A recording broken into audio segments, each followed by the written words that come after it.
Okay, so it is 1:02. Super excited for this. Thank you for joining in.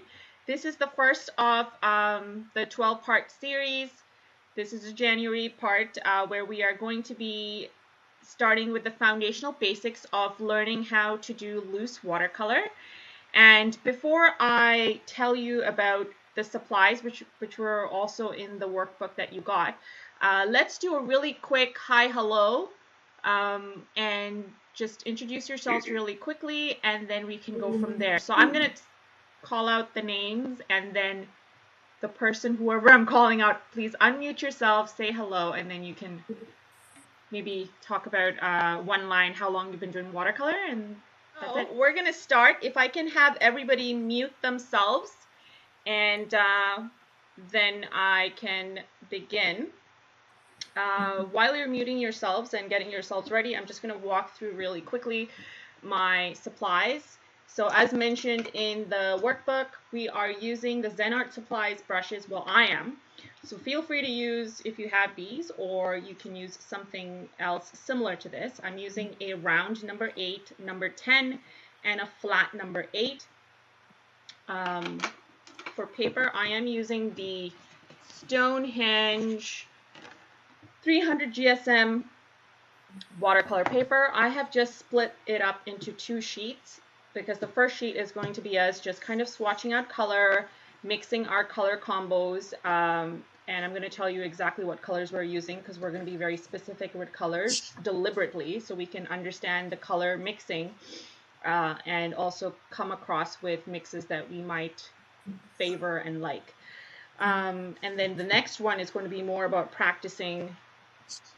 Like after we finish blending, we're going to try and do based on the 2 videos that were in the workbook. If you had a chance to review those videos and warm up, great. If you didn't, that's okay. You can just follow along with me.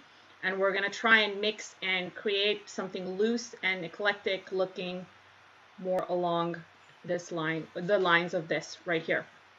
So keeping with the florals. So that's why I've got 2 sheets here for my colors. I've got the set of 36 by White Knights. This is my tried and true. I kind of always gravitate to this, even though I've got some Daniel Smith and a bunch of other colors too, but this is, I kind of always go back to White Knights. All right, so, oh wait, one more thing. We are going to have a little bottle of water. Feel free to kind of just, if you don't have a spray bottle, you could just use a thicker brush and kind of wet the sheet. And yeah, that's it. Oh, keep a pencil handy because if you've printed out the mini workbook, you'll notice that I've got notes and I've got lines for you to write. The writing is typically, I want you to document what color combinations you liked so that whatever we do today, you're able to kind of look back on it. Because there is homework, by the way. At the end of this class, I will say for the next month, practice what we've learned, use the color combinations we've used, and keep at it until you really feel comfortable and come up with something that you really, really like. That's not to say that you won't come up with something that you like today, but that's the idea with the homework. That's the idea for the notes, so you can revert back and you have the formula for what you used. Okay, that's it. So for color, you want to record? Did I hit record? Yeah. I did hit record. I'm recording it in a different manner, but I... Oh, sorry. It doesn't show up as being recorded. That's okay, because what I realized was Zoom's recording is not that fabulous in terms of quality, and so I'm recording it through a third-party thing, but I will also hit Zoom record just in case anything happens, right? A backup plan. Recording in progress. There we go. Thank you for the reminder. Okay, so for our colors, again, for the colors as well, feel free to use these, or you can use something similar. It would help to use what I'm using just because we're focusing on this. So we've got Carmine. So we're going to be using Carmine, we're going to be using Golden, we're going to be using English Red, Yellowish Green, and then burnt sienna. Okay, so I've got that on the side here. You can just pull that out to the side and keep it handy. So we're going to start off with doing a little bit of color mixing to kind of see what color combinations we like. And so I'm going to start off with the number 8, and let's do some mixing right now. So we're going to start mixing carmine first. Carmine, or carmine as some people like to call it. I always say carmine for some reason. So mixing some basic color on here. We're also going to explore the lights and darks that we can achieve when we mix color on the palette versus just getting it off the color cake. And for those who are brand new to watercolor, a little does go a long way. So literally you can just wet your brush, get a little bit of the color. Sorry, this is golden deep. I want golden. Just swab it a few times, and then go on your palette, get a little bit of water on your brush, and then keep mixing the color onto your palette. And then once you're done, you move on to the next color. The reason I am mentioning this is because I've realized if you've never worked with watercolor, you don't realize how a little does go a long way. And so I'm just mentioning it for anybody watching and new to it. So this is now burnt sienna, and I'm just going to have all these colors laid out onto my palette so I can dip and get some whenever I need it as we go along. Okay, so burnt sienna, golden, carmine, yellowish green. Yellowish green is my least favorite of greens, and that's typically because I find it too bright for the leaves. So I like to mix it in with a brown, and I guess today we'll be mixing some of that with burnt sienna, which kind of gives me more of a nice rich wooded green, or like a hunter green, I guess you could call it. So we've got yellowish green. Last but not least, it is English red. English red is also a pretty brown, orangey kind of color with more hints of pink almost in it as well, because I find this goes really well with carmine. And this is why I kind of selected these colors, because they kind of complement each other quite well. And let me just make sure I'm not missing any other color. 1, 2, 3, 4, 5. Yeah, it is 5. Okay, so if everyone has mixed, you can follow along with me. We're just going to be swatching some colors on here. Now, for this, I guess for this part of the video, I'm just going to move this sheet over here so there's no distractions. What I'm going to do is use my flat brush, and I'm just going to dampen this area. So I'm just laying down some water. We're not using the spray just yet. We are literally just trying to swatch colors on here. So I am getting this part of the sheet damp. And then we're going to use the first color, which is going to be carmine right here. And I am just going to use the tip of my brush, and starting from the top at the edge, I'm just going to go down and just paint this color in. Now you can see, because I have pre-mixed the color onto my pan and I've used a lot of water on here, it is quite light. Now we're going to go and get some color directly from the cake, the color cake, and you're going to see exactly how bright a color you can get. So I've not really taken a whole bunch of water on my brush. I'm kind of taking off most of it. And I'm just going to swipe and get some carmine directly from the color cake.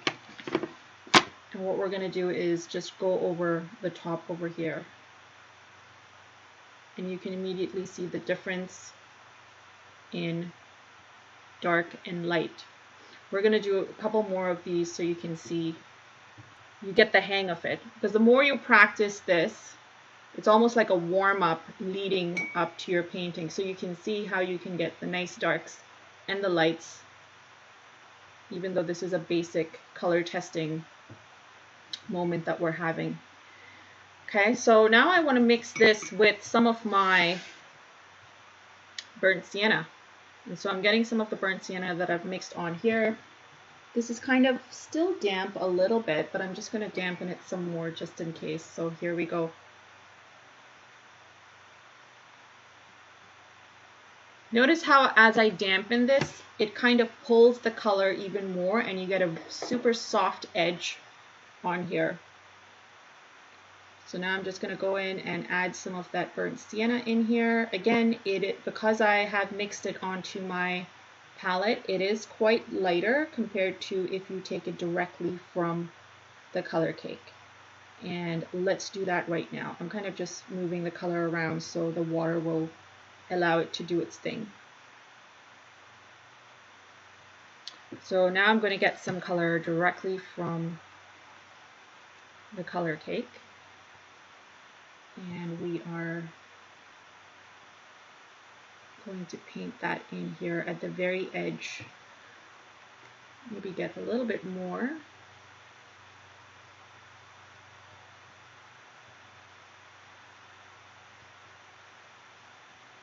And you're literally kind of allowing the color to kind of blend in with the dampness, and it's kind of pulling off into the area that the water has been painted into, not into. Yeah, so you have that dark to light and then a little bit of a blend happening over there.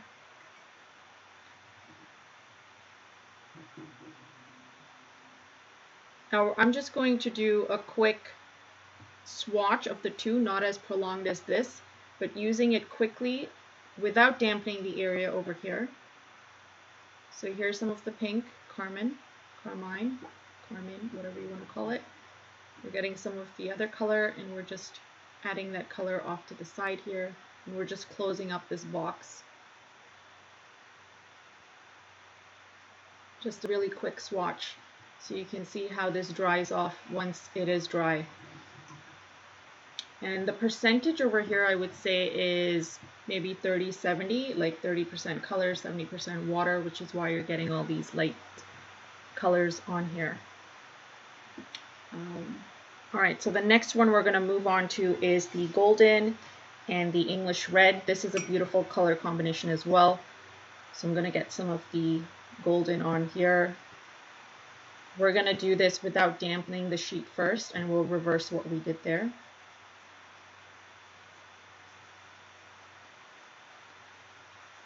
And I'm just going to roughly add this rough edge in here. Let's just see what happens when we go with the other color on the other side, okay? So I've done this. I'm going to get some golden directly from my color cake, just like I did up there with the carmine. And I'm just going to add more golden on here. Now, sometimes the color opacity, or I guess just the hue of the color, is a lot lighter compared to some others. So you might not necessarily get the same stark effect. Like if you notice in the golden here, it looks pretty bright compared to the carmine that we mixed at the top. So in that case, you either add more water, or you leave it as is. Like this is where you need to get comfortable with the colors and know exactly how much is too much or too little. Next, we're going in for the English red, and I'm just going to paint it in from here, going all the way out, and then closing up this rectangle. I'm just going to get some more of that English red, and I think this is a beautiful mix if you're ever looking for like two-toned florals or leaves or any of that. I feel like I guess there could be leaves that are from the islands or tropicals that are this bright orange, in which case this is a good shadowy solution to it. So there we go. Now I am going to get some color directly from the cake. And let's paint that in. And look how bright and potent this color is when you get it directly from the cake. It is a beautiful, rich, I guess brown or reddish brown. Very arresting and commanding in presence on the sheet of paper, in my opinion. Okay, so that's also a nice contrast. You know what? I'm going to try and... No, that's too dark. Try and lower the lights so there's not too much contrast on the video here.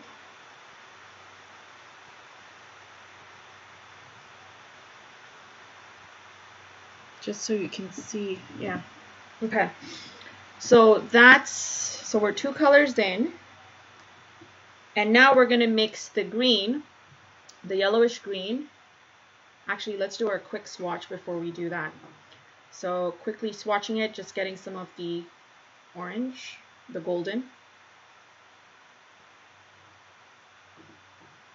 And then going in and getting some of the English red. And really blending that in.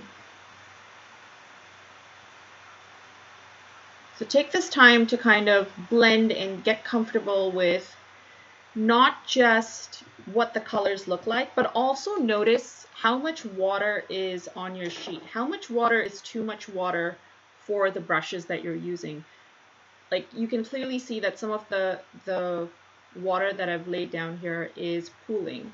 And if I move it around, you can actually see the color moving along with it as well. So take the time to be aware of how much is too much on your brush and how much is too little on your brush. Okay, so there's a couple of things to look out for as we're doing this practice for color swatching here. I'm just making this darker just so you can really see the difference as opposed to just mixing the 2 colors and then you're getting, this is literally like just the mix of the 2 at the top. And this is where the paper towel comes in handy. You can always dab a little bit off.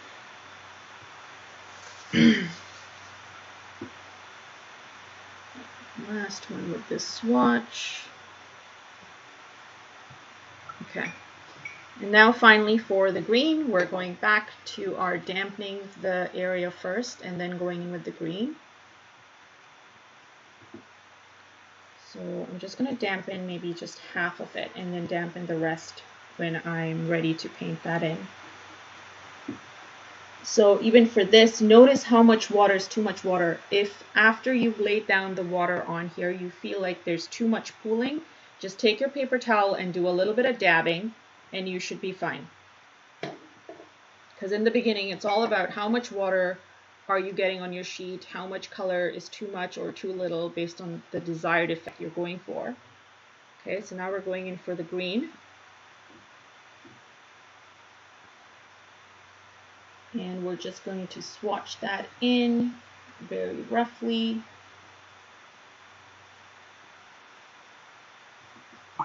And you see how bright it is compared to the others right here. And we're going to then take some of the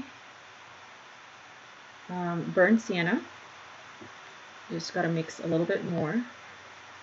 And you've got to dampen this area, the other half now.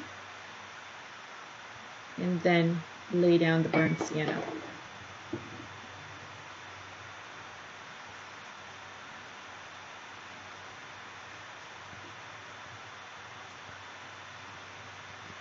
Now we're not going to be using this green as is.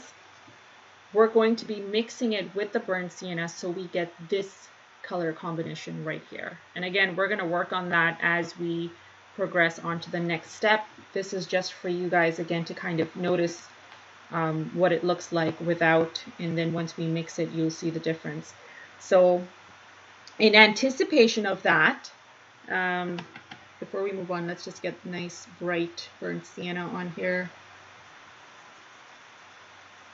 Just so we have a nice gradient effect and we know what the dark looks like, what the light looks like. Same thing for the green bit. So we know what the dark green looks like versus mixed with water, dark version.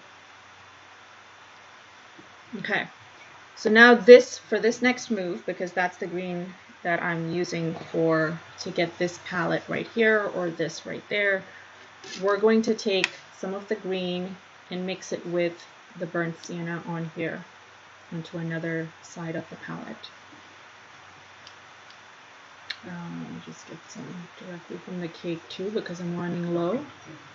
And now what I need you to pay attention to is how much brown are you putting on here, and then how much green. So let's just go with a little bit of green. So I've just swiped some green from there and I'm mixing it onto here.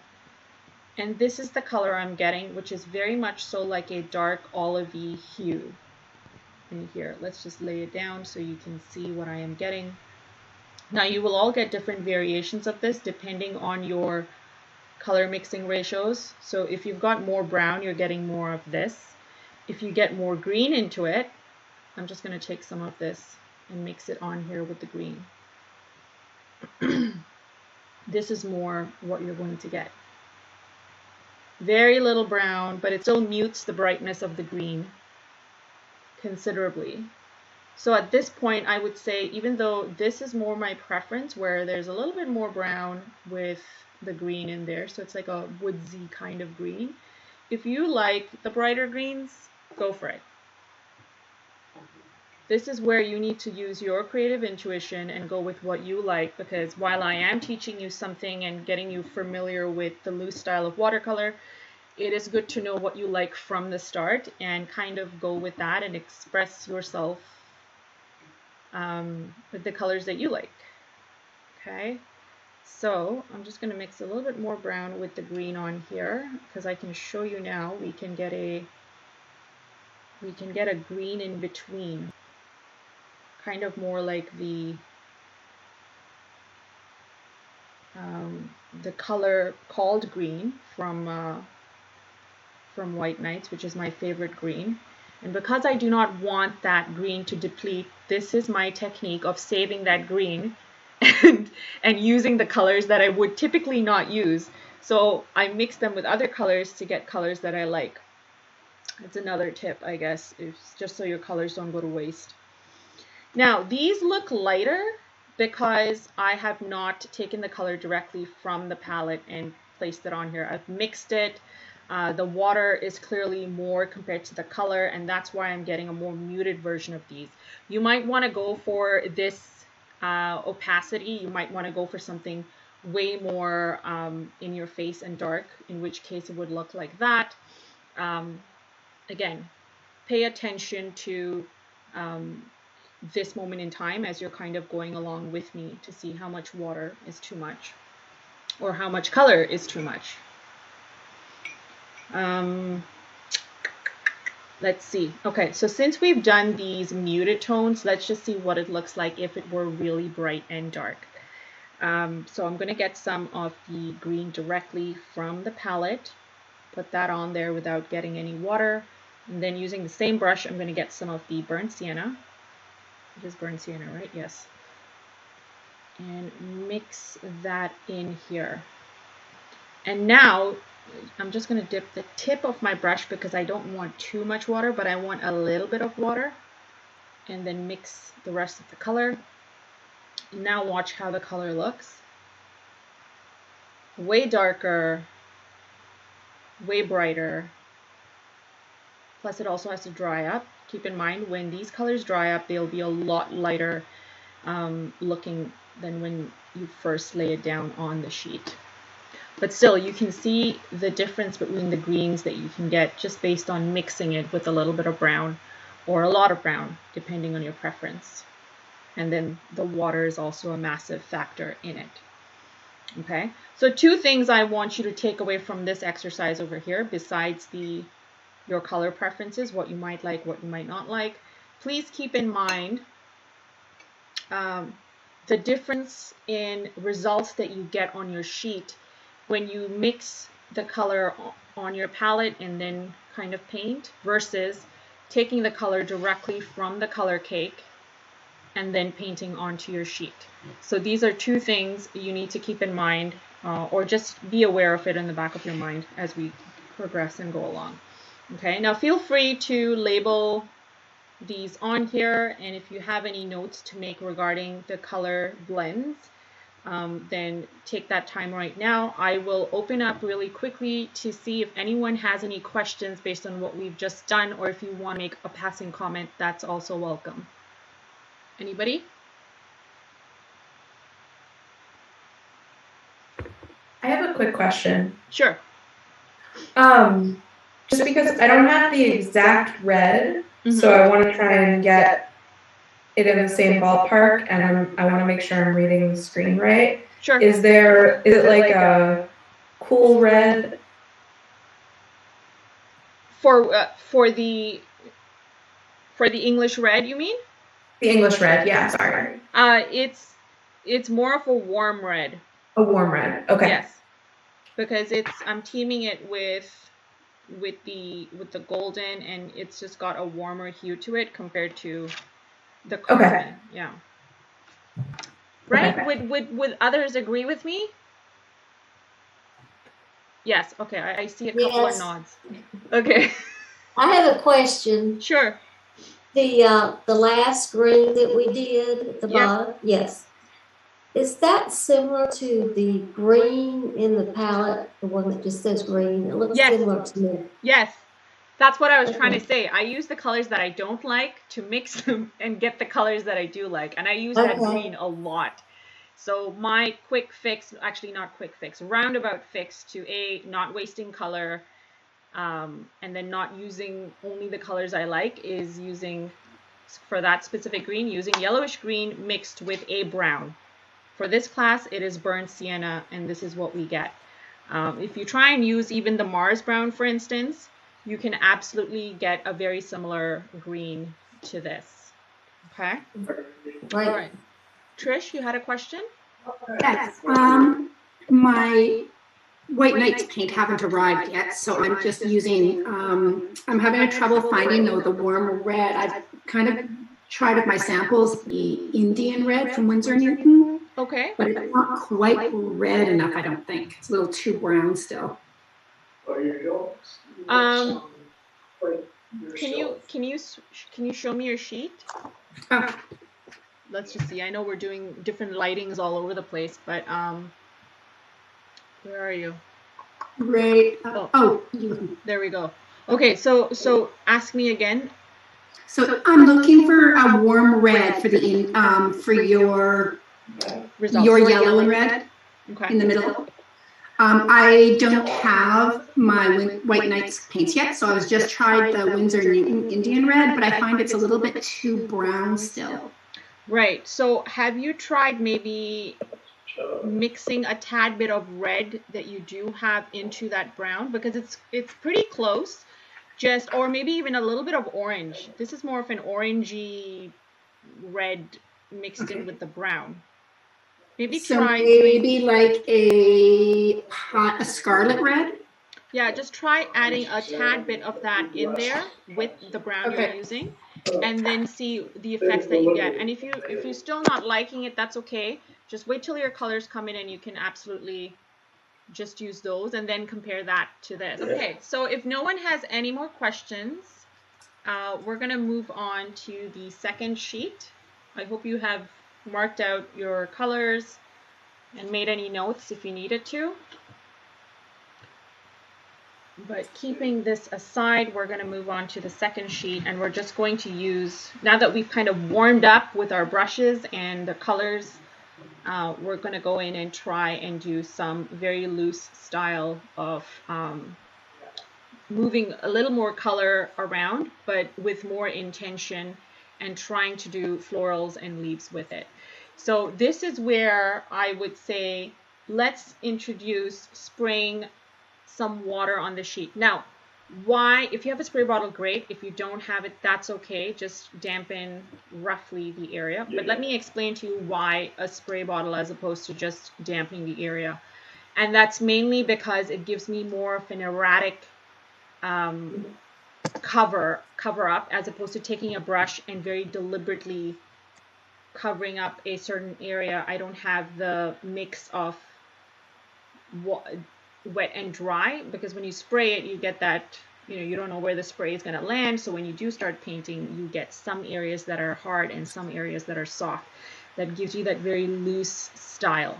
But having said that, let's try both, and this way you will see the difference as we go along. Okay, so let's do the spray first. Now, my spray bottle is very basic. It's from the dollar store. I know you can get fancier ones where it gives you a nice little mist, and so it's super pretty. You will find me spraying some water on, and then you'll also see me dabbing some water off, because sometimes there's just too much water on there. Okay, so I'm going to start off by spraying right at the top, and I'm just holding it downward, and I'm also putting my head downward so I can kind of see where the water is. See, that's too much water, but I'm spraying it anyways. And now I'm going to take my paper towel, and I am just going to dab all the excess water.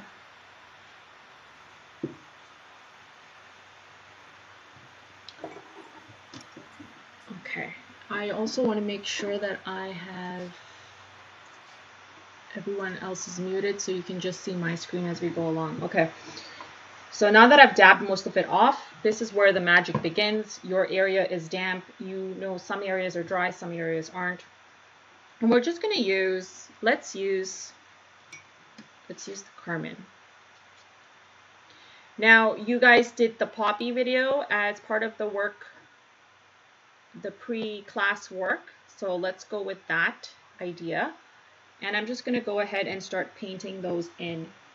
And using just the side, holding my brush at an angle, I'm just going to press down, and kind of do my first petal. Using the full belly of the brush, I'm just kind of adding that first petal, getting a little bit more color, dipping the tip of my brush in water just so I can get another variation of lightness. I'm doing the other petal, and you can see, because it is damp, it's giving me very soft edges all around for these flowers, or these petals, sorry. And just to switch it up a bit, I just dabbed a little bit of the tip onto the carmine cake, and I'm just adding tiny details into the petals this way, and just allowing the color to mix in.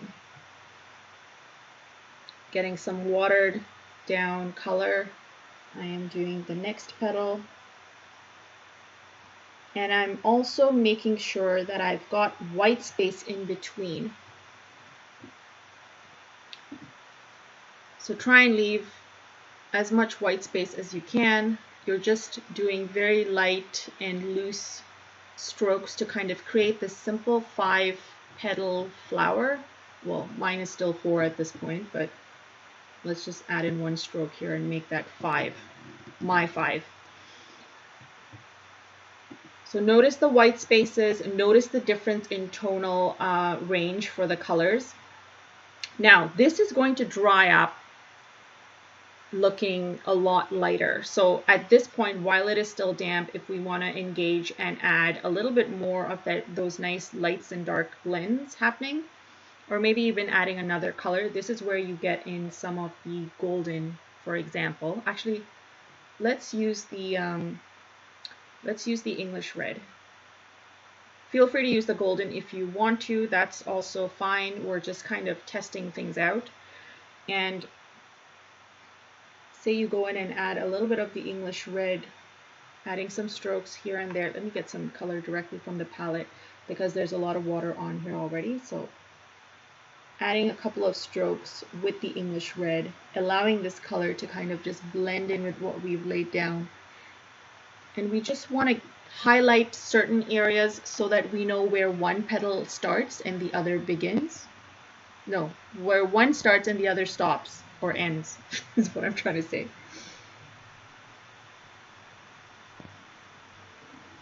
So use your judgment. Remember, it is a very loose style of painting, so it doesn't have to be extremely precise or to the point. Allow the color to flow, allow the water to flow, and just pay attention to what is happening and what you like, what you don't like, okay? So I'm going to leave that as is. We're going to move on to using a little bit of the green now that I also have on here. So I've washed up my brush. I'm getting some of the green. And I want to have that nice flow happening from the edges. And so I'm just going to find the edge that is still damp, because most of it has dried up, because I am trying to explain myself as well. And I'm going to just start loosely painting in this green. Now, if you've done the palm leaf video and want to do those on here, you're welcome to do that. This is an exercise in seeing what happens when you lay down the color, you start painting while the color is damp, and then before it completely dries off, you're introducing another color and creating other shapes. So it's more of a trial test. We're not focusing too much on the technique per se, but more of the timing. Trying to see how soon is too soon, or how soon is too soon in terms of blending the colors, or if you've lost the dampness completely, like if you've waited too long. Because again, another rule of thumb for loose style of painting is everything needs to be quick. You cannot sit there and go over and over one stroke that you've laid down, but it's not perfection in your eyes, so you cannot go over it again. Once it's done, you move on. Especially with watercolor, because what happens is, say I don't like the edge of how this looks right here, and I go back in and add another edge.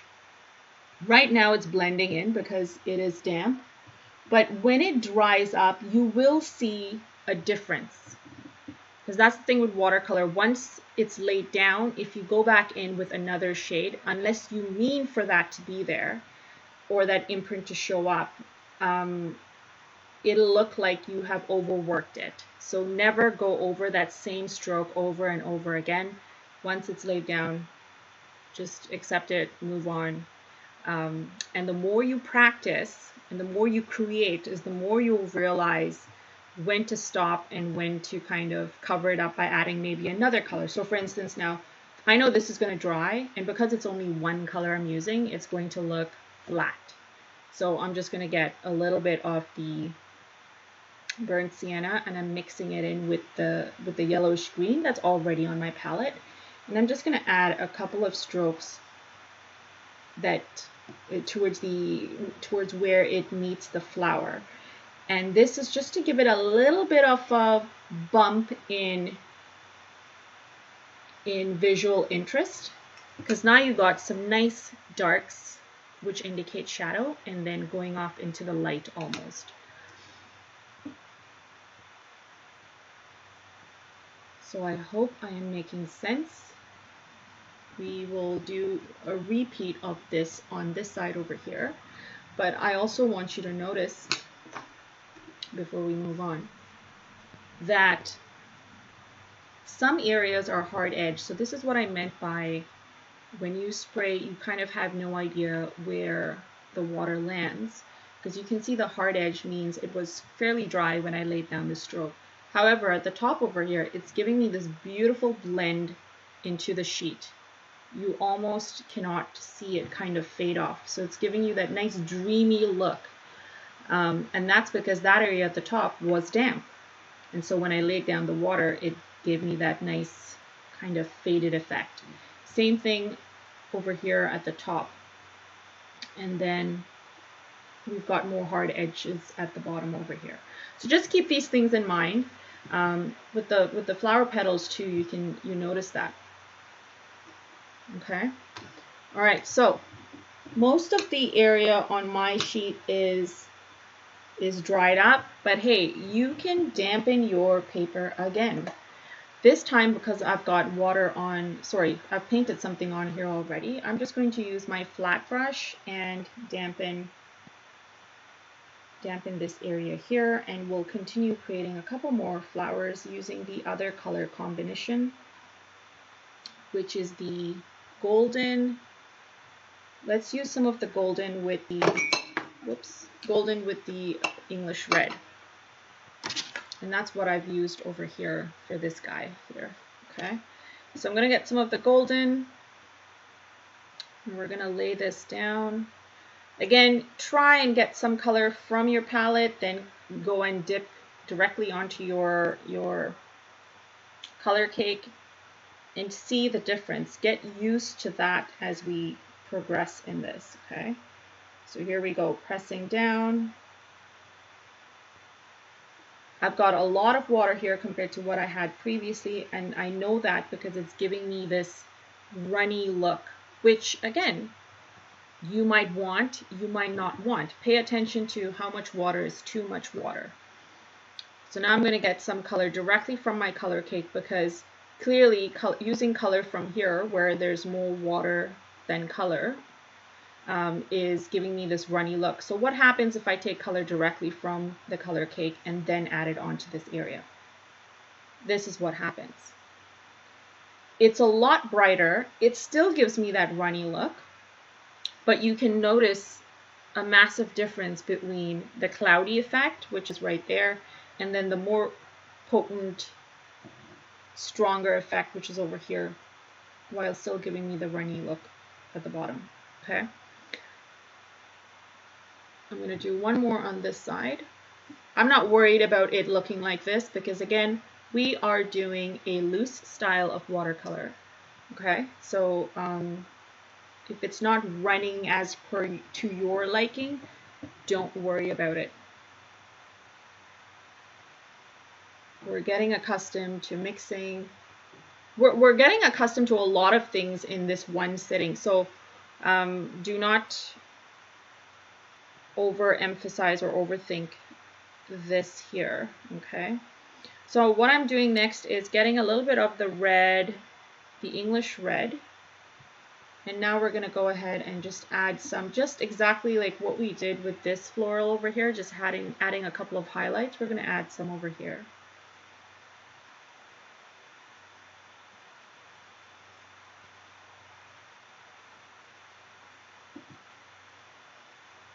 And let's just see, how does this dry up?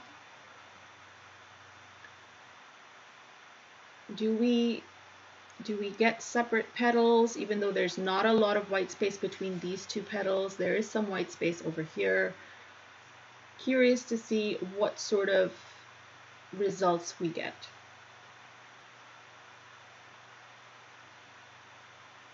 Okay, at this point, this could also be a petal. So what I'm going to do is just get a little bit of the English red directly onto the tip from the color cake.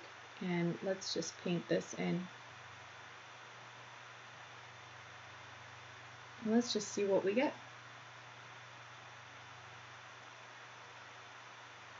Notice I'm targeting these two petals just because they're across from each other. If I did this English red over here, but then also tried and did some directly at the side over here to the next petal, what would happen is chances of it drying up and looking like one big bunch are too great. So then you lose that whole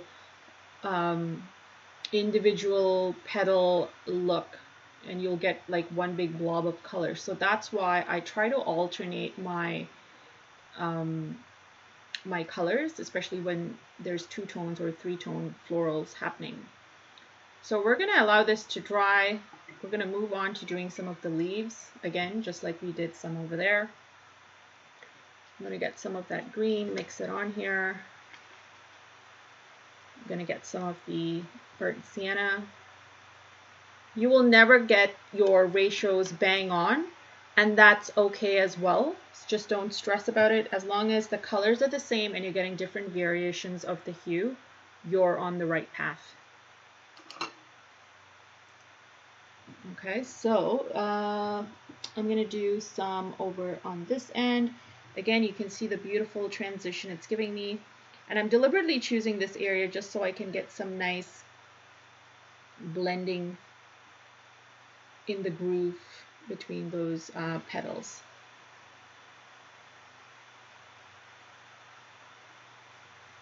Again, notice the blend from the petal into the green.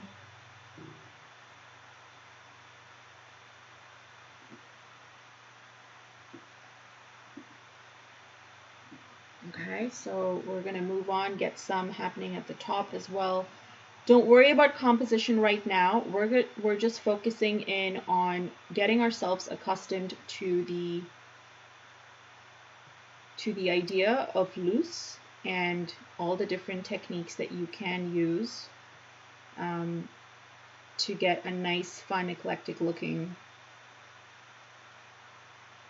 piece. Now what I'm doing is I'm just kind of fluffing around and trying to get some nice green blends still into the flower while it is still damp. If you have watched the recent leaf videos, or if you've done any of my other tutorials, these should be fairly easy. I'm just doing a couple of strokes here and there to kind of make it a good balance of green and color. At this point, I'm going to pause really quickly and see if anyone has any questions about what I have discussed so far. Anybody?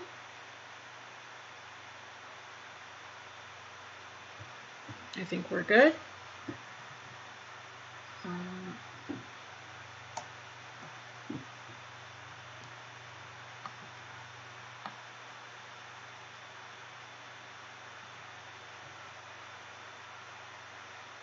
I'm just making sure we're still on good with the time. Okay, next thing I want to do. So I've shown you guys how to do that blending stuff. What I want to do is, we're still waiting for this to dry, by the way, so once it dries up, we will definitely go in and do a little bit more. But another solution to not having any white space in the center is painting a regular flower in this manner. So we start from the inside out, and we're going to do this without dampening the sheet this time around. Okay, so we've got the golden, we've got the pinky hue. Let's use the carmine mixed in with some of the English red, just to get something. Again, we're keeping it with the same color family. We want it to complement each other. So I've mixed some of that on here. I've got a nice light shade, but what I want to do is get a tad bit darker hue onto the tip, because we're going to use the tip to create the center. Okay, so I'm going to get a little bit of the English red, mix that on here so it's nice and potent. Get some of that carmine or carmine, mix that on here, again nice and potent. This is a good consistency in terms of color brightness or opacity. Oh, and I want to keep the number 10 handy, okay? So I've dampened the number 10, I've kept it handy, and I just want to make sure everybody's muted so that we are good. Okay, and now we're going to go in and do a couple of very basic strokes in the center and leaving white space in between. At this point, I'm going to get some color directly from the carmine color cake. So just like very rough all around, and then I'm using the number 10, and with just water on my brush, I'm going to paint from inside out.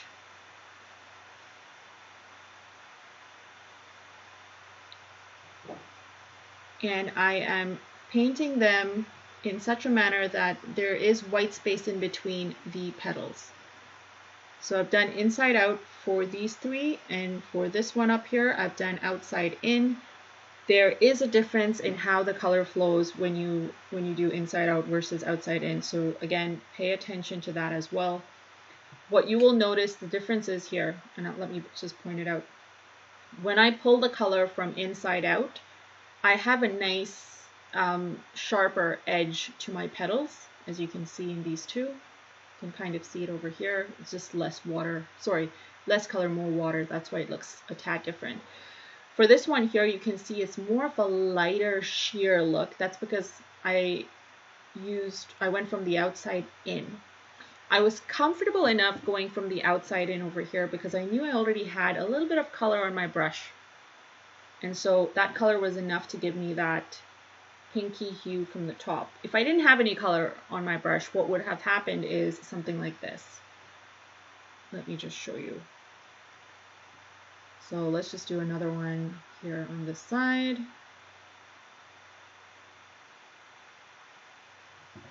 And I'm washing off my number 10 so there's no color. And what I'm going to do is now paint a petal. You see that? So when I first did my stroke, it's completely bland, there's no color. Until I reach there, then it gives me a little bit of a shift just over there. As soon as I did the second half of the petal, because I had color on my brush now, it gave me this edging effect here.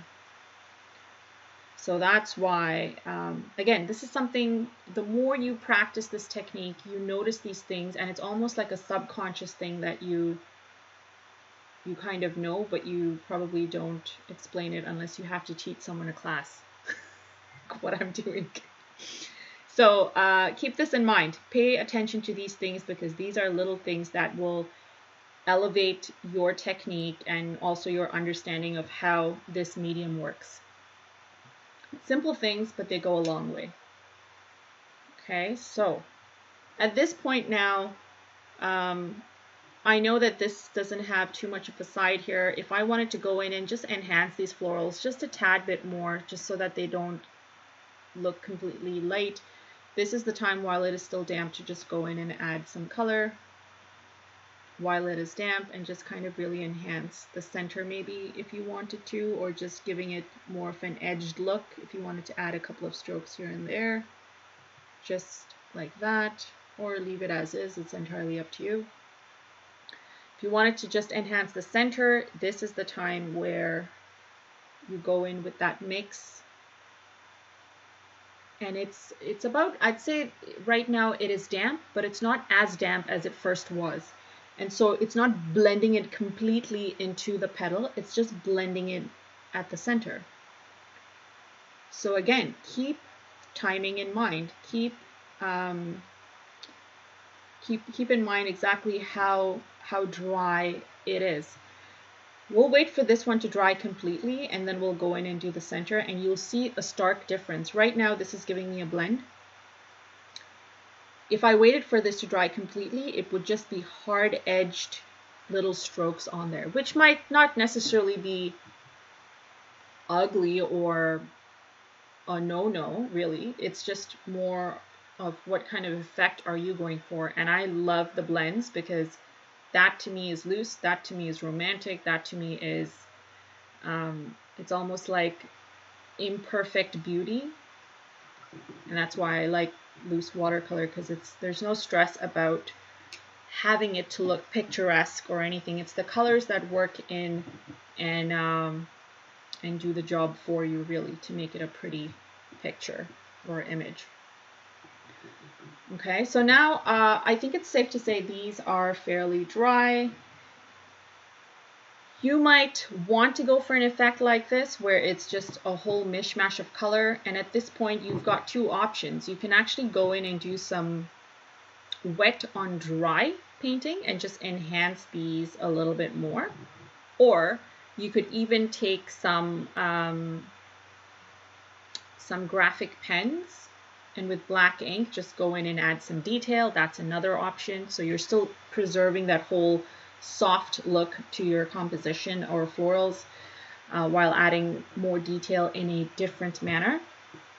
Or yeah, those are the two options, right? Yeah. There's other options too, like you can go in with some white gouache and add some white details in there. But we're sticking with watercolor. I just want to spark your creative thought process here in what else you could do to kind of add details to something soft like this. All right, so using the same colors we've used, this time I'm going to take the colors directly from the palette, sorry, the color cake. If you want to just take that potent color from the color cake, mix it here just for your own control or comfort, then absolutely do that. I like to just throw caution to the wind and do my own thing, so I'm just going to get the carmine from the color cake on the side, and I'm going to go in here and add a couple of strokes here and there to kind of, using the tip of my brush very lightly. I want like some nice thin strokes, which is why I like these Zen brushes for beginners specifically, because you can get a nice fat lay of a stroke, and then you can also get some really thin strokes because the tip is nice and thin. So find a brush that's got a nice thin tip, and then you can get that particular effect without having to switch brushes. So I'm going to do the same thing over here on this end, and just using the tip, I'm just roughly adding a couple of strokes in there. You want that nice stripy look for the flower petal. Let's do one over here. Notice I'm not going to the edge for this petal. I'm just kind of starting midway in the petal.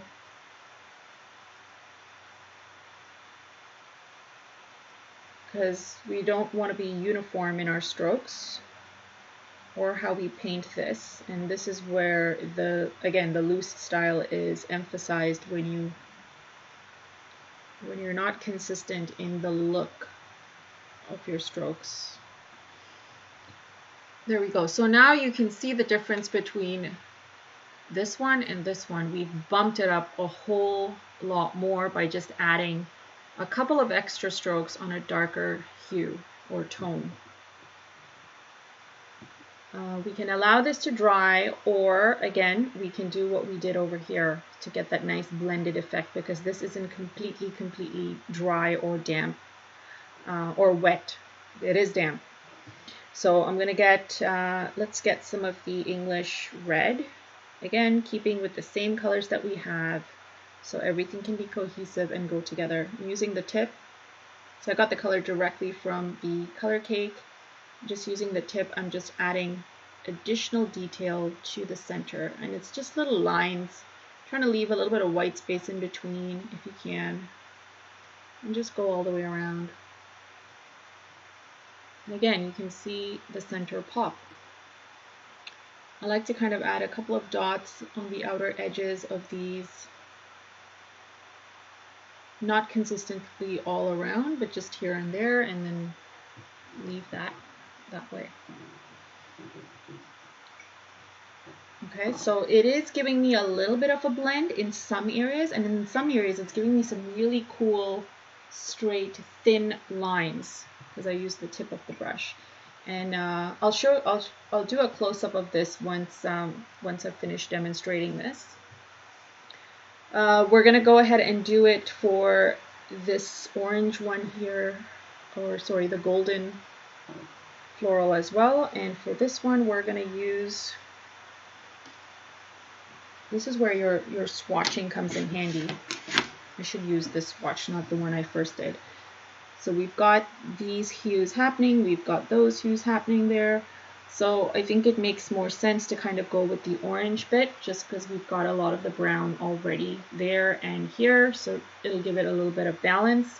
So let's go for the orange. It will be bright, but let's try it and see what happens. So getting some of that golden. This time I'm mixing it on my palette, trying something different. And we are going to go ahead and press down on the side of the brush and add a couple of strokes here and there loosely to get that petal. Let's leave this one as is for now and do this petal here. And again, I'm just adding a couple of lines, kind of indicate some shading using the tip of the brush. I'm going to mix a little bit of that English red that I had, just a tad bit, into this orange, just for some variety of color. And we'll do this one in that mixed tone.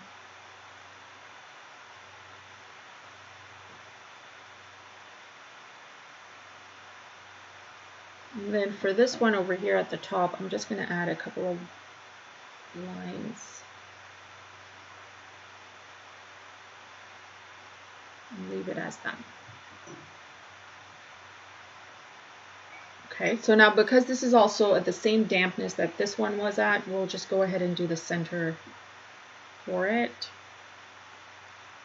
And for that, I'll use some of the burnt sienna this time. And using the tip of my brush, I'm just doing a couple of strokes all around, trying to get that those nice thin lines to emphasize the center of this flower.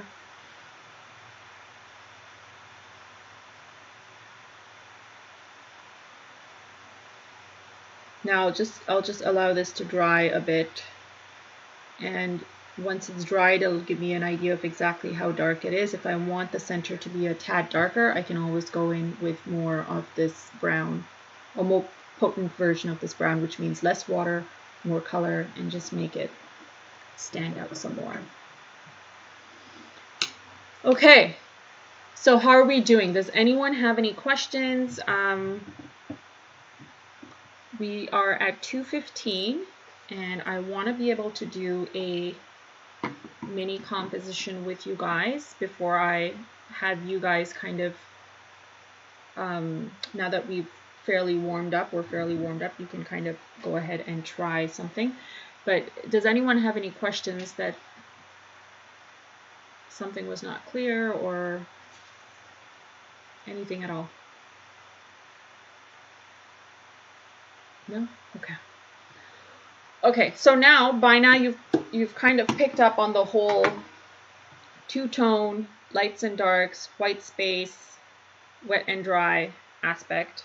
For this one here, I will not be adding any more detail to these flowers because, again, it's a nice contrast to have something light amongst your super dark florals. So the one thing I would do to this is just add a little bit more darker detail to the leaves. It was very helpful to go in with the darker green here. It's not as, you don't notice it as much on the screen, but there's a very clear difference between the green starting from the flower and then the outer greens. So I like that variation of green. It really gives it that pop effect as opposed to a flat look. So at this point, if you have missed out on that blend and you just want to add additional detail, you're going to work it in exactly like how we did it with the petals. You're just going in with some of the green, and you can just kind of enhance certain areas of your leaves, just adding a couple of strokes. And obviously you're going in with a green that's a tad darker than what you first used. So mix in a little more of the burnt sienna.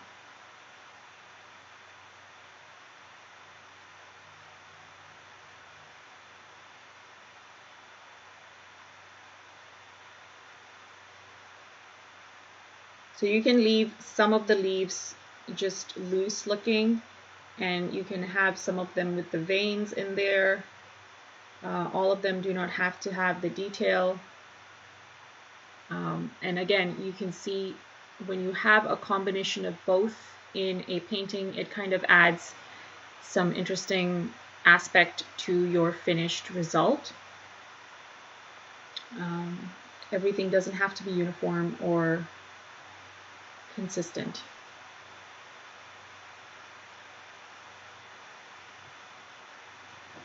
Okay, and now what I like to do, especially when it's something loose like this, is kind of give a little bit of a splatter. And so I'm going to mix a little more of the burnt sienna to get more of a brown look. I've also added some green. Let's get more of that burnt sienna.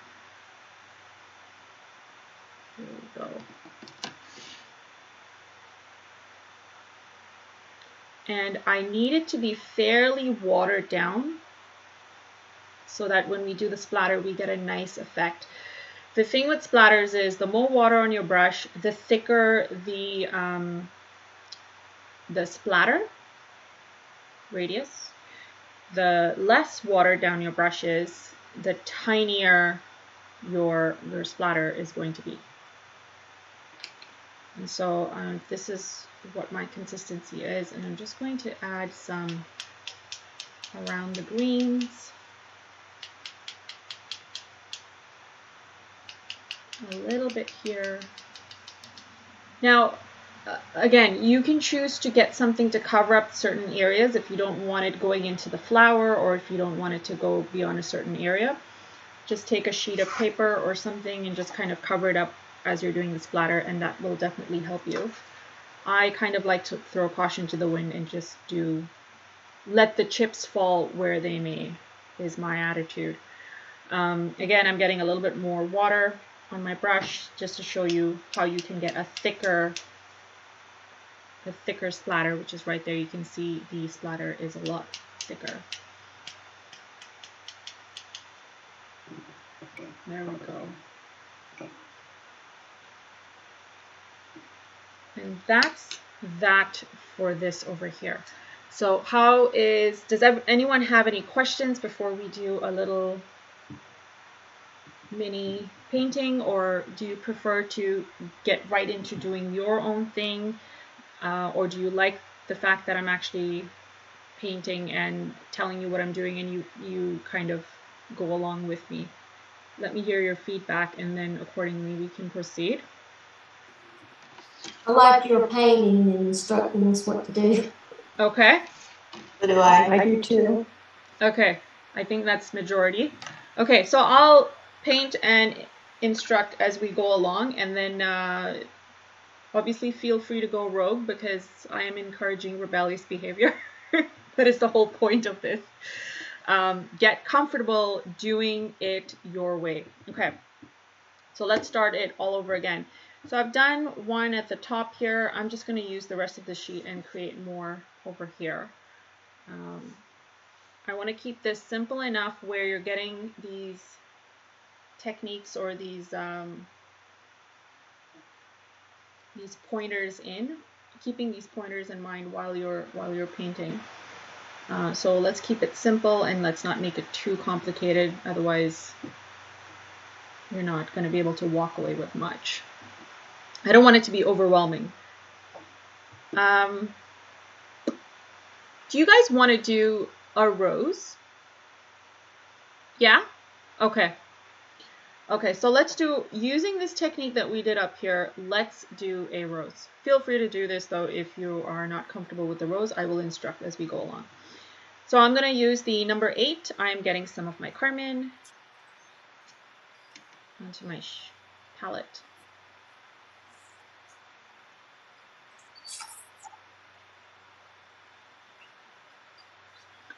And what I will do is do a little bit of a spray.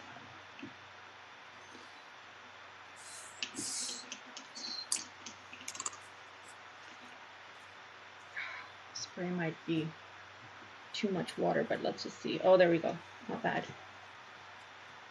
So I've done a little bit of a spray here. There's too much water right there, so I'm just dabbing some of that off. And now using the carmine that I have on this, it's watered down a lot. I'm just going to roughly do a rose, and the rose is pretty much your C strokes, right? So starting off tiny and then kind of really making sure that I've left enough white space before I do the next stroke. I'm kind of going all the way around with our little C strokes.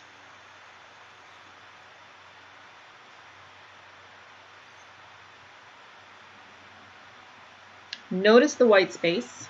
That is important.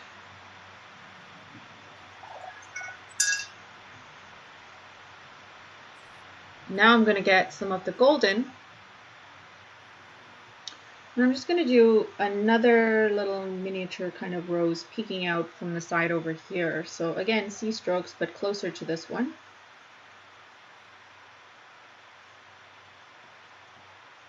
Dipping the tip of my brush in water just ever so slightly so that the color is more muted.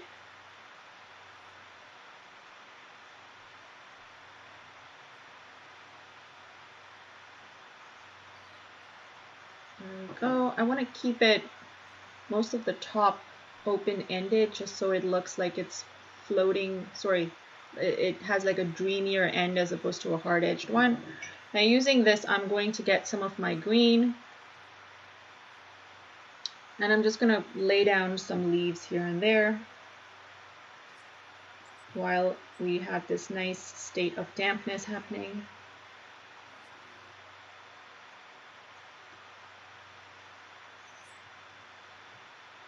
Let's do some over here. Notice my strokes are also very rough, very loose. I'm not paying too much attention to getting detail like that. I also got that kind of detail because it was a lot drier, and you can see I'm getting some of that detail here. Because it is drier here, it's a lot damper over here on this end.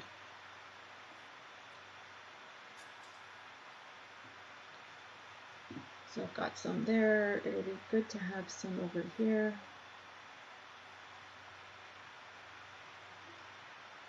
And as I'm trailing out, I'm just dipping the tip of my brush in water so I can get a lighter version of green so that we go from dark to light.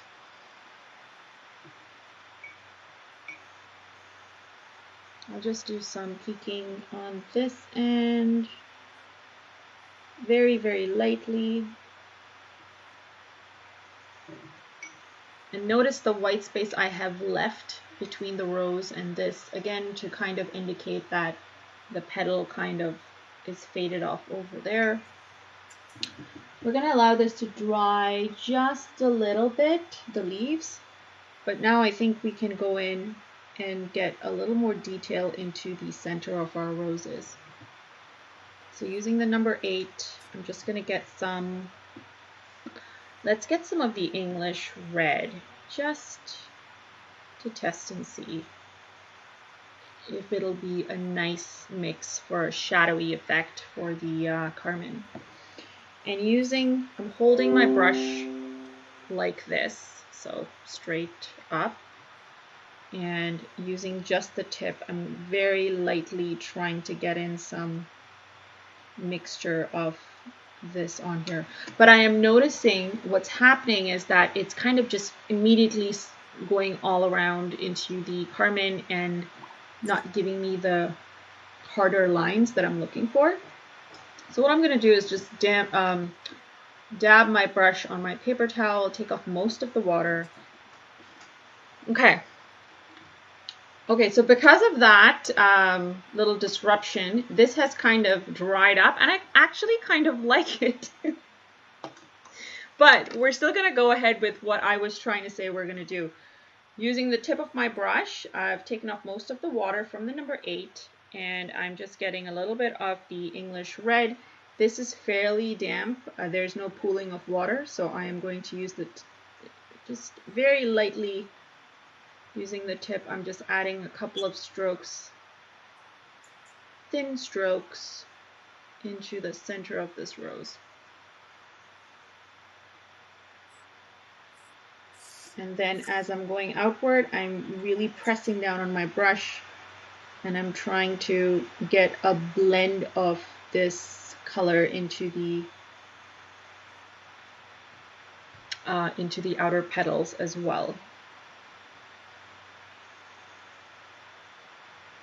Now again, because it is damp, you'll see that it's blending in rather quickly, and it's quite close to the pink because the opacity, like there's more water in this mixture as opposed to the color itself. I do not want it to be overpowering. I just want it to be light enough that it kind of does its job here.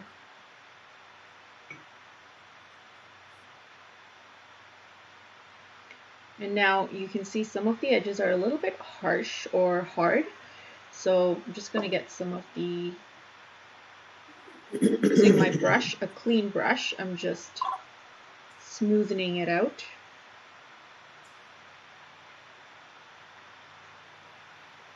How do you keep your roses so they're not just looking round? Mine just tend to look like a baseball.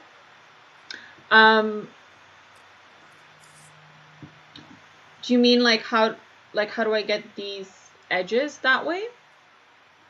Is that what you mean? Like it's not just a round. Mine looks like a round ball. Oh, right. Yeah, that's what I mean. Yeah. So what I do is, let's do one more.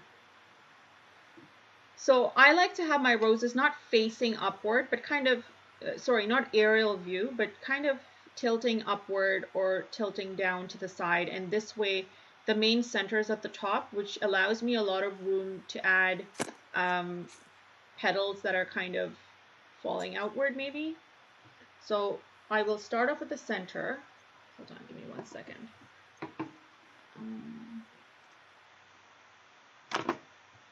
So I'll start off with the center here. Let's just do one over here. And this one is kind of facing this way. And I'll kind of not add too much detail on this side, which is where it's supposed to be facing. And as I go downward, I'm just going to add more sporadic shapes or organic shapes for my petals. And so this way it's not round, but I've given it more of a outer petal detail. Does that make sense?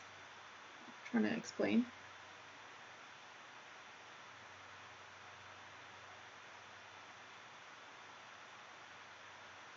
So like with this, what I did was I just used the edge of my brush and I kind of swiped here and there just so I don't have that perfect circle, because having a perfect circle like is not quite in path or in line with the whole loose idea of watercolor. Does that make sense to you? Okay. Do you want to try it and show me, and then if I can maybe comment on it? I'm testing to see if it actually made sense, or you're just nodding your head, Trish. Okay, so it totally made sense. It's just a little harder to execute. Okay. Just remember, like if you're going upward, don't add as much detail on the top. Just add more at the bottom. Okay, and just make sure it's not perfectly round. It should be like if you're looking at a rose, they've got some of the petals that flap over, and they've got, some of them are like triangular edges even. So okay. Yeah, I got it. I was just making mine, everything, all my little lines were very initially I was doing that too. It is quite addicting once you start painting to kind of keep going with your C strokes, and you just keep going, and then before you know it, you end up with a ball. Yeah, and mine looks like more like a cabbage rose, I guess. Right, yeah, which is also pretty, but then I think the more you paint roses, the more you want to move away from that, because then you're like, it doesn't look like a real rose. Yeah, I'd like a little more organic, exactly. Yeah, exactly. Organic is the right word. Thank you. You're welcome. Does anyone else have any questions so far? No, we're good. We're getting... Yes, I have a question. Okay. Hi, Beatrice. Hi. I am the only one who thinks your screen is blurry. Is anyone else finding my screen blurry? Yes, I find that I can't really see the strokes you're doing super well. It is I find it quite fuzzy looking. It's blurry, really? Yeah, your YouTube videos are much clearer, I find. Yeah. I think it's Zoom though. I don't think it's you. Oh. Okay. I don't know. Oh my gosh, I'm a little bit concerned now. Because I'm seeing my screen fairly well. Okay, how about if I zoom in? I gotta adjust the, there we go. How is that? Is that better? I would say it's still somewhat better. It could be just because your paint is so soft, the edges are blurred, so that's why maybe it looks blurred. Right. No, because the glass is blurred. Oh, that's true too. Move it out of the way. But it's better like that. It's better because you can see it closer. Okay. Yeah. Okay, I'll do one more, just so then we have more of an up-close version of this. Let me see if the lighting also helps. If I adjust, nope, that doesn't help. Yeah, it's probably Zoom. Oh my gosh.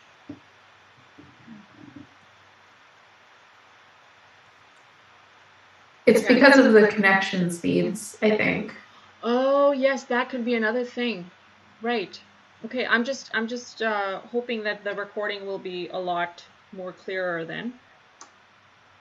Yeah. Okay. So back to these florals. You can either leave them as is if you like this soft effect and you're not looking for too much detail where it looks more like this. But we're going to go ahead and mimic what we've done here, just so we're keeping in unison with what we're doing so far. So I was using the English red for this. So I'm getting some English red again. I'm going to do a third layer over this, and this time it's almost like painting with gouache. Like gouache, you start off with, in gouache it's the opposite. You start off with darker, and then you go midway, and then you go lightest. So we're going backwards with watercolor, where you start off with the lightest, then you go midway, and then you go darkest, which is going to be the least amount. So here's my darkest layer, and with each layering that you do, you kind of get more of a, you get a beautiful layered 2D kind of effect that enhances whatever area that you're kind of working on, and elevates your painting to the next level. So the lights and darks really add some nice details to it, which is why I always kind of talk about having white space, having lights and darks, and then also having using a variation of color. So by variation, I mean right here we've used carmine, and then we've used the English red, and so you're getting that clear differentiation in hues and tones.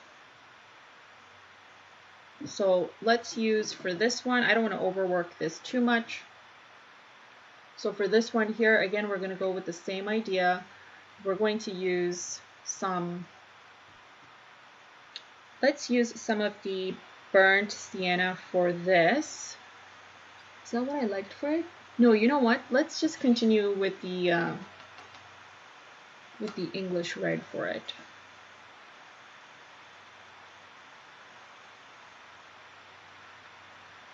And again, I want to do super tiny. I want to keep as much of the white space as I can. And because this is facing that way, I want to make sure that most of the hard, shadowy detail is on this side as opposed to the outer side there. So otherwise it kind of throws things off a bit. So now I feel like it's a bit too dark, so I'm just taking off most of the color from my brush, and I'm just going to use simple strokes to kind of blend this out.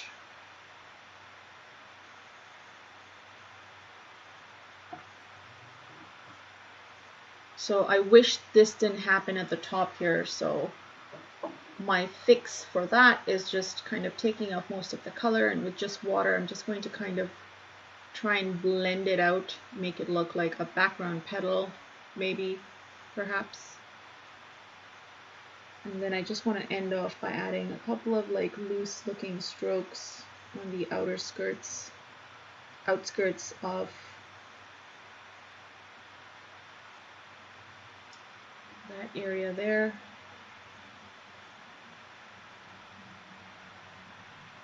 We want most of the shadowy effects to happen right where it is touching this floral here. So that's why I'm kind of trying to paint this area here still. And I'm just going to blend in some of the inner bits as well, because I can see it's extremely dark and I would like a more gradual blend happening, and this is good. So now we've got that nice detail in the center, and then it kind of just blooms into a dreamy kind of fade off. You can do the same thing over here on this side. I know we've used the English red for this one. Let's try and use the burnt sienna for this guy here. Again, got some of the burnt sienna on the tip of my brush, and I am just going to lightly add just a couple of strokes. I don't want this one to be too overpowering. I just want to add a couple of strokes and then add, then go in and kind of smoothen out the color so that it's not as potent. So I've washed off most of the color, just water on my brush. I'm just going in and going over my strokes.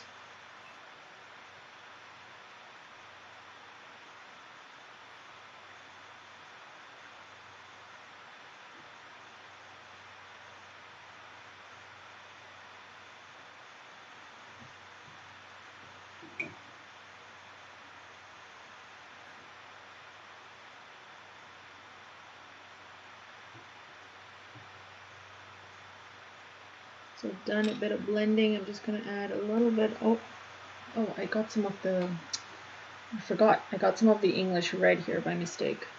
Let's see if I can fix that.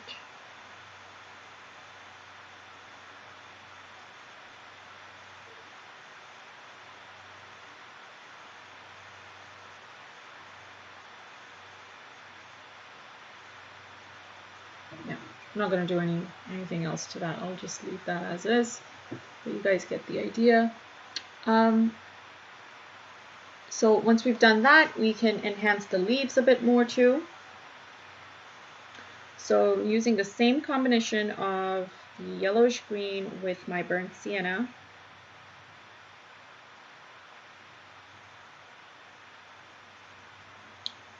and I want a green that is just a little bit darker than what I have here. And I think this is good right here. And so instead of just going in and adding leaf details, actually, yes, instead of adding details like I did over here, what we're going to do is we're actually going to paint some leaves over these leaves. So let's do some happening over on this end. Let me get more color. Using the tip, I'm creating a stem so I know where it's going, and then I'm just adding some leaves. So here's another thing you can do, which is considered layering. However, you're not going over what you've already laid down, you're overlapping. And this will give you more of a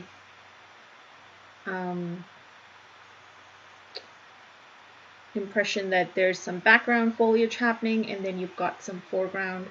So good differentiation there, which also adds to your composition and makes it look fuller. So let's do some at the top here.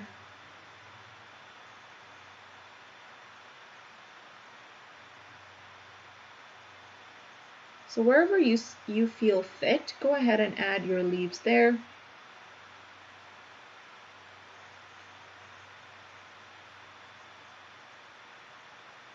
And then just keep in mind where it touches the flower, that is the best place to add a darker tone of it, or go over with a darker green. If you mix a little bit more of the brown, you can see me dabbing some darker green or more of the green that I've mixed on here. And this is just so that when it dries up, I have a nice gradient effect as opposed to everything one color.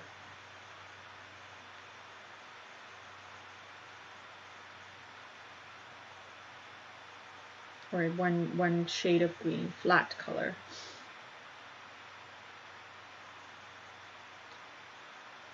Okay, so we've got some there. We've got, let's do some over on this end. This one's going this way, so let's make this one happen this way.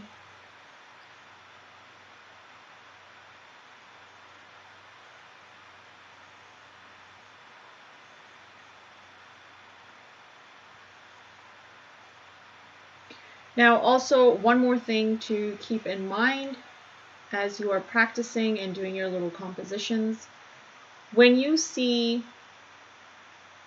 that the flower edge is just faded and faded into white, don't feel like your leaf has to start from where the color ends. When you leave a little bit of a gap, and say if you almost design your leaf in a manner where it looks like there's a petal here, and so the leaf is just on the outskirt of that petal, you're again adding a little more of dimension to your painting without making it look like what it is at face value. So because I have done this leaf and given it that edge this way, it almost kind of looks like there's a petal and then the leaf is coming out from behind it. It's just a minor tip in this session. I don't expect you guys to pick this up right away, but I'm just making a note of it so that you can keep this in mind as you compose and do your paintings for future. We'll be touching more on these techniques and ideas in future months to come. But just mentioning it now, because it's a good foundational factor to kind of keep in mind. So again, I'm just getting some of the darker green and just adding it to the bottom here while it is still damp so that it blends in with the leaf.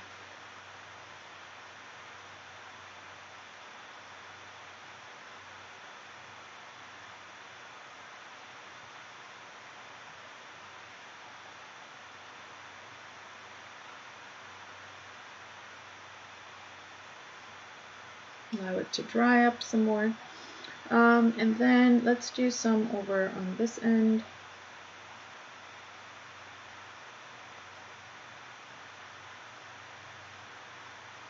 And I'm pushing, this time I'm pushing all the color down here to where the leaf starts from the flower.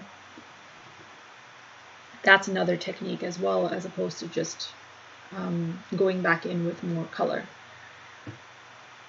Now see, this can happen. This is what I was talking about when you overwork an area. Then it kind of dries off weird and you can tell that you've gone in and tried to fix it or perfect it or whatever. So keep this in mind. It'll happen. It's fine. It is natural.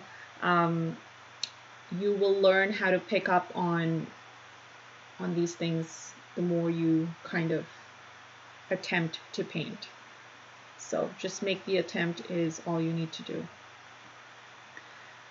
Once we've got a fair amount of dark leaves to kind of give a nice contrast and pop to our florals, this actually makes our florals stand out more because the leaves are darker and they're not as bright in tonal color or range. I'm just going to add some more here.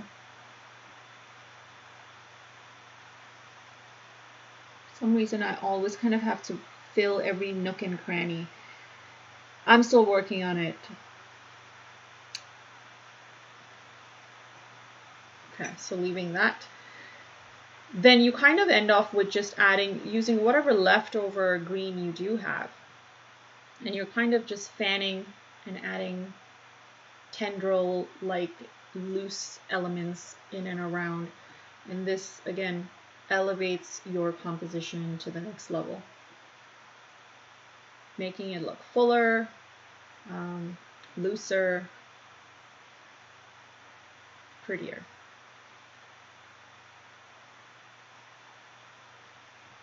So again, you notice that there's 3 different tonal ranges for the leaves, and then same thing for the flowers. So just based on everything we've revised, you are able to get these 2 sort of looks. Oh, we can do the splatter. do the splatter for this too. So I'm going to get the green, watered down green. I'm going to use a watered down green for this splatter because I like the light effect. That was the dark effect. Here's the light effect. And just going to get some. I want to get some right there. So I'm aiming it in that direction. And then I'm going to turn it around. Yep. Too little. Need more water.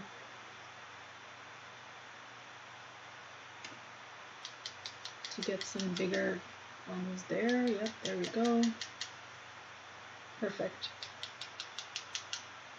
Okay, that is it. Now these will obviously dry up a lot lighter, and I'm okay with that because I like that soft, dreamy look that's happening, so I think it goes well. This is more of a harder, hard-edged look while still having a dreamy sort of background, so it works for what it is as well. Okay, so that is my little paint along here, and let me just see how we're doing for time. Oh, we are 10 minutes in. I mean, 10 minutes till class is okay, not bad. So I'm going to open up the floor for questions or concerns or comments. Anybody? Or even if you want to show me your work and you have a question.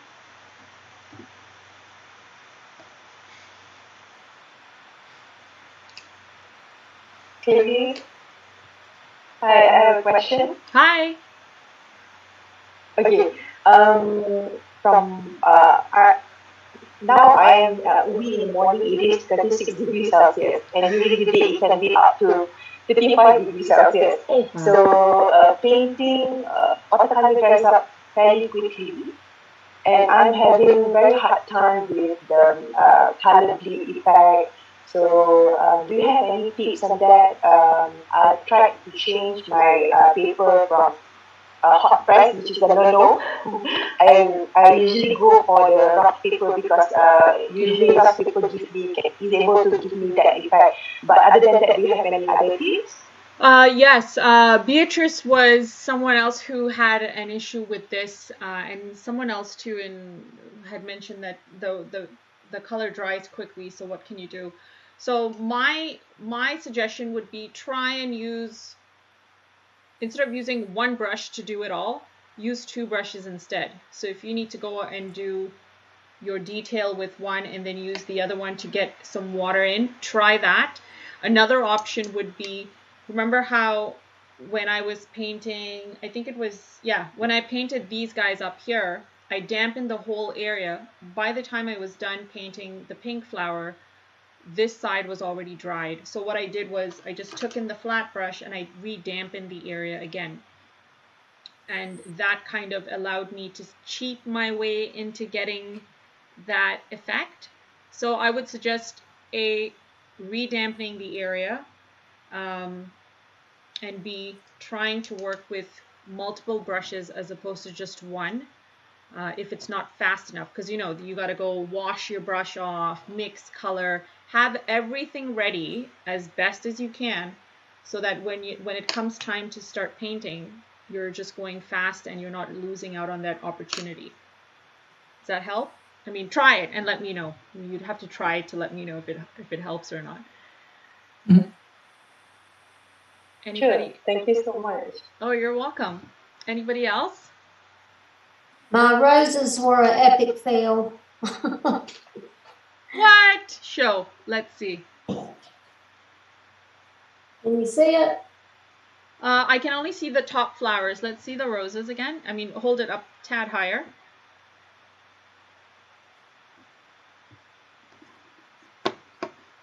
Say something, Gail, and then hold it up because I still see my screen. Okay, can you see it now? Oh, yes. I do see it. Okay, so I think this is kind of in line with what Trish was saying. What I would do is just keep in mind about not getting a perfect circle. And then also I can see that what you have done, your strokes look a lot hard edged. So I think maybe you've not dampened the sheet enough. Right. I literally had water all over the place here. So when I went in with my strokes, it immediately kind of absorbed into the sheet and gave me that clouding effect. So I would suggest dampening it some more.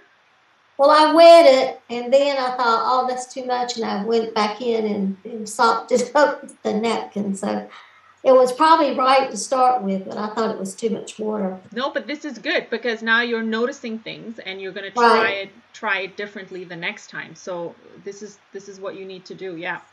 It's a trial and error sort of thing. Yeah. Sure. Thank you. You're welcome. Anybody else? Do you see mine? Yes. Oh, Beatrice, that looks great. My problem is I think I missed the first part of the video because I was not in the good time. Oh, that's okay. Don't worry because you'll get the recording and then you can do this part. But your roses look really good. They're very soft. I thought I was in time, and no, because with the time in France, it's not the same, and I made a mistake. So yeah, that's okay. That is okay. I saw only the second part.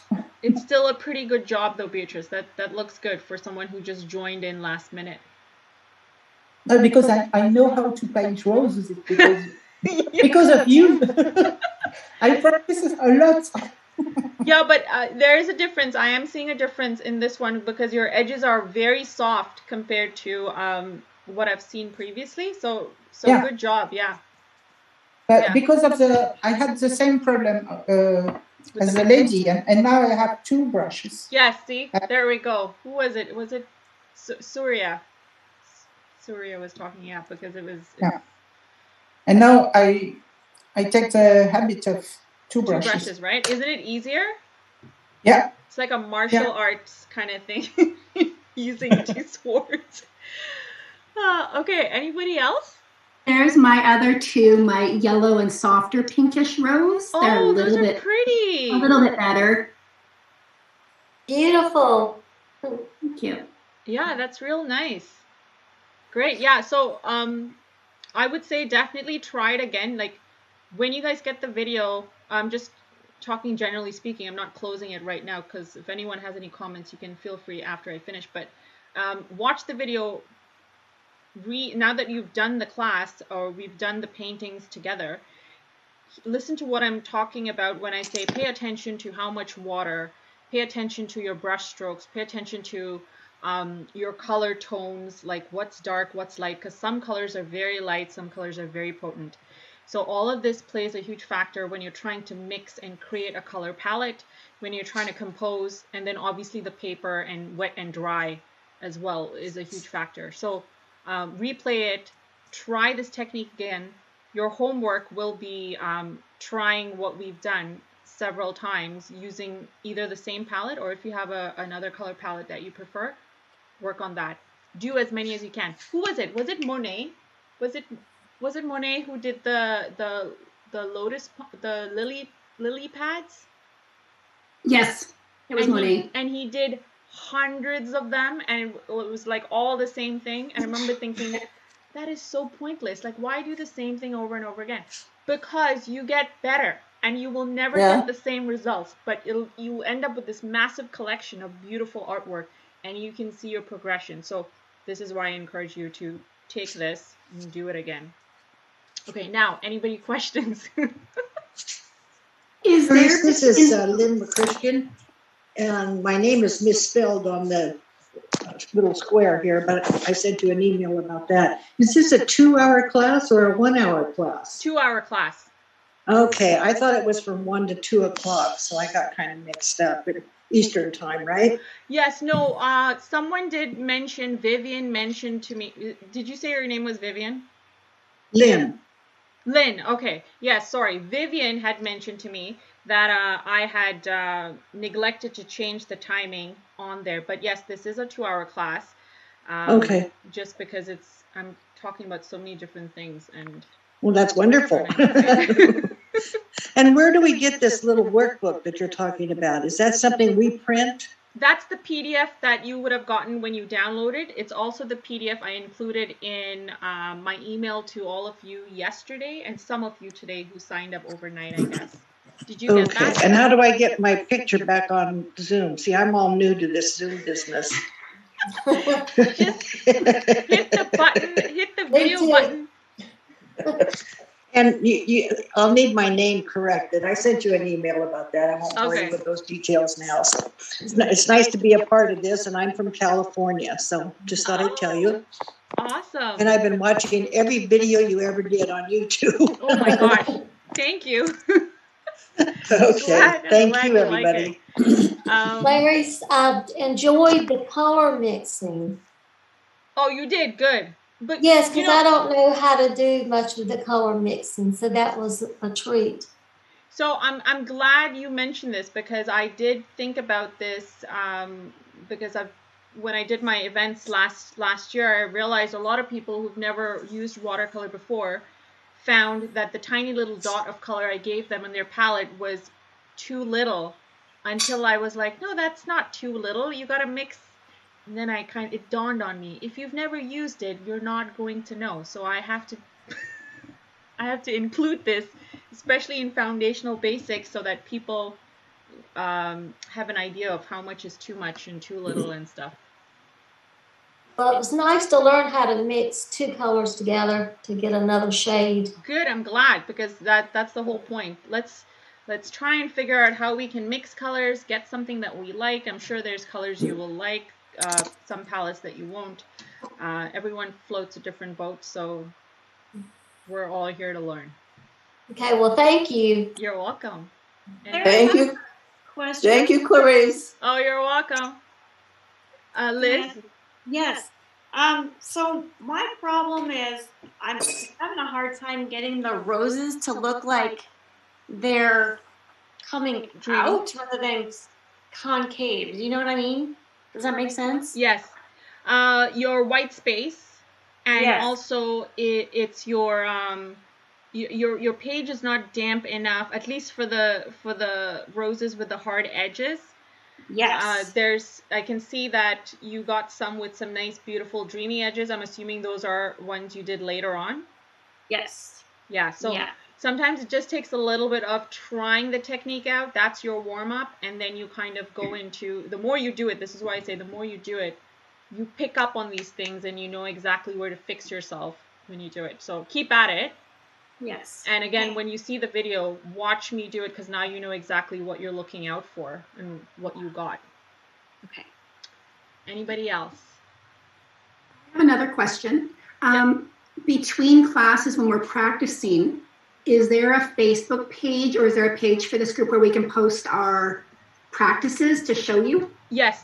So there's the Hello Clarice G challenge group that I created last year when I did the challenge. And it's kind of snowballed into everyone just kind of posting their pictures from YouTube tutorials and stuff. So just join that group and feel free to add this on there. I think that's the perfect area. Someone told me that my page, the designs page, doesn't allow people to post, and I don't know why. I always thought that it did, but I guess not.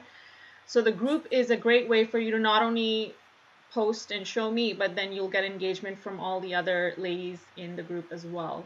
Also, if you've not tried the challenge, it's a free challenge. You should try it out. And for those looking for more experience in watercolor.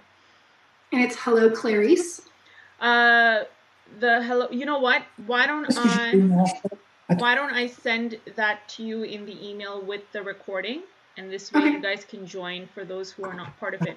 But just do a search for Hello Clarice G Challenge on Facebook, and it should pop up. It's a closed group, so yeah. All right, who else? Me? Beatrice, yes. Yeah. What time is it for you? It is now 3:04. Okay. We're officially done the class, but I just want to make sure that I am getting everyone's questions in before we say goodbye. Anybody else? No? We're good? Okay. All right. Well, thank you so much, ladies. And as I mentioned previously, If you do end up coming for or booking for the February class, we will be enhancing and going beyond this.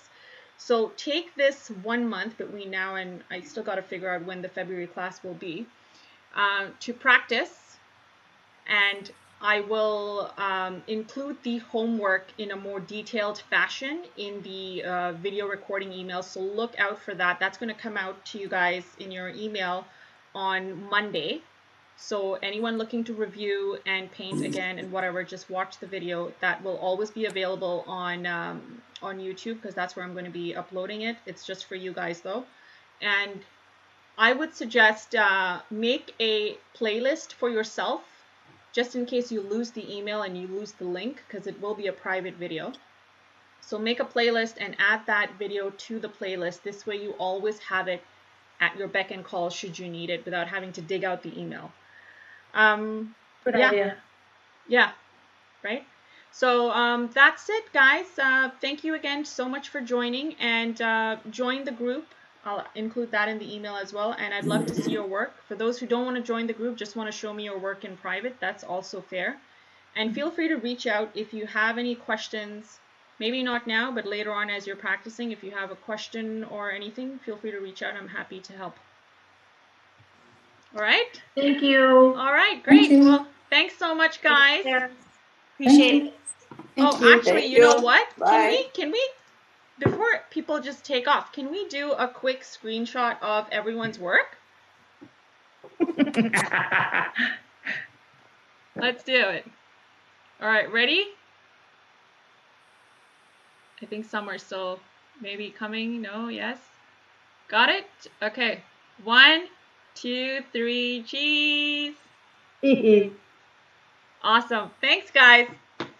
All right, have a lovely Friday. And Thank you. Saturday for Surya. Thank you. Bye. I'm going to sleep now. Bye-bye. Bye. Recording